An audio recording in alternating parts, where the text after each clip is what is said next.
Three key questions can determine if your semi-retirement will be financially successful.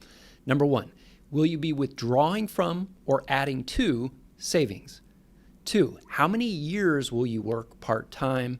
And question three, what are your expected ongoing living expenses? In this video, we'll address why each question will help determine the success of your semi-retirement decision, and I'll finish by explaining your next action step to get the answers you need. I will also give you my opinion of a semi-retirement as a viable transition step into retirement. Okay, for clarity, I'm defining semi-retirement as a continued work, but at a reduced level of income. So question one, will you be withdrawing from savings or adding to savings? Or will you be cash flow neutral, meaning you'll earn enough to live on, but you'll not be saving for retirement nor withdrawing? If you are cash flow neutral or better, you can give your investments more time to grow without touching them. Sometimes where people get into trouble is they withdraw from their investments and work part-time. They say, wow, this is really working great, but once they fully retire, they need to replace that part-time income plus what they're already withdrawing, and then it adds up to an unsustainable rate of withdrawal. Now, that's not to say that withdrawing from your investments in semi-retirement is always bad. It just really depends on how much you're withdrawing and how much you will need to take out when you do fully retire. And if we've not met yet, I'm Anthony with One Degree Advisors. If you're not already subscribed to the channel, please do. We post videos weekly to help you gain confidence in your retirement decisions. We hope you'll follow along and also post your comments. That way you can share that with others as well. Okay, so question two, how many years will you work part-time? As we established in question one, that income you're earning may meet your living expenses or be close to it. So whether you earn that income for 1 year, 5 years, 10 years, it's going to make a huge difference. In this example, let's just say that that part-time income is $75,000 per year. You can go ahead and fill in the number up or down that's reasonable for you. The total amount can vary widely by the number of years worked, as you can see. So as you enter semi-retirement, you may not have complete clarity on how long you'll work, but you should have at least an idea of the minimum number of years. I was just talking with a client. We determined that if he did consulting work for at least 5 years, that could really help his retirement plan quite a bit.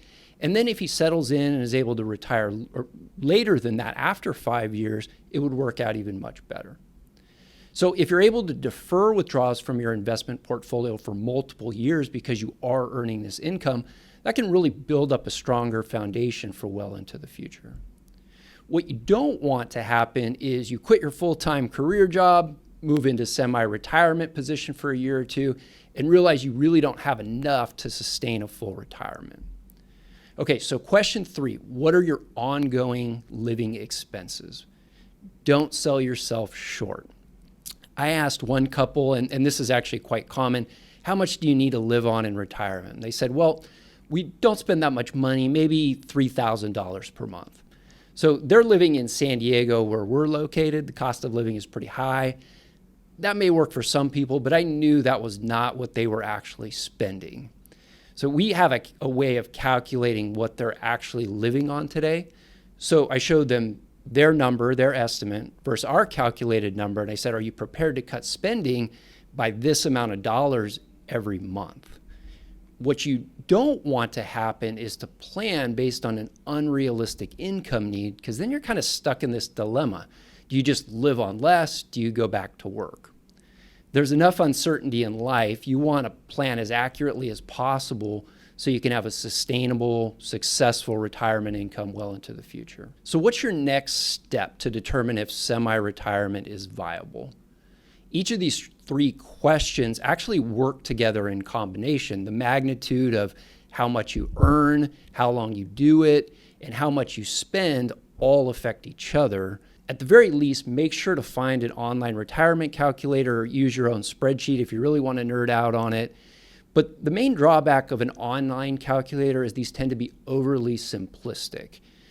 True financial planning software, on the other hand, is geared to factor in when income sources may start and stop, when a mortgage is paid, the effects of inflation, taxes, and even an estimated return on your investments. and then create projections well into the future to help you see the big picture. This can allow you to make more confident decisions today. This is the kind of work we do with families in preparing for them to retire. So you can certainly reach out to us, go to onedegreeadvisors.com/get started, or just make sure to find a quality certified financial planner who actually looks at your finances, your priorities, and puts a real plan into place. Okay, so here's my opinion of semi-retirement. We see a number of our clients use the semi-retirement transition into retirement. It's not an option for everyone, but I really do like the concept for those that it applies to. For those who take this transition step, it can help financially. It also helps check several of the boxes when it comes to retirement readiness. We previously posted a video called "When Can You Retire?" a 3-question checklist. That would be very helpful to build on the idea of retirement readiness. We'll go ahead and post that link above and also in the show notes. What tips would you share to make semi-retirement successful? Drop a comment down below and a like if you enjoyed this video. We created a guide called 5 Retirement Mistakes to Avoid. You can also download that for free. We'll go ahead and post a link for that in the show notes. Thanks for watching.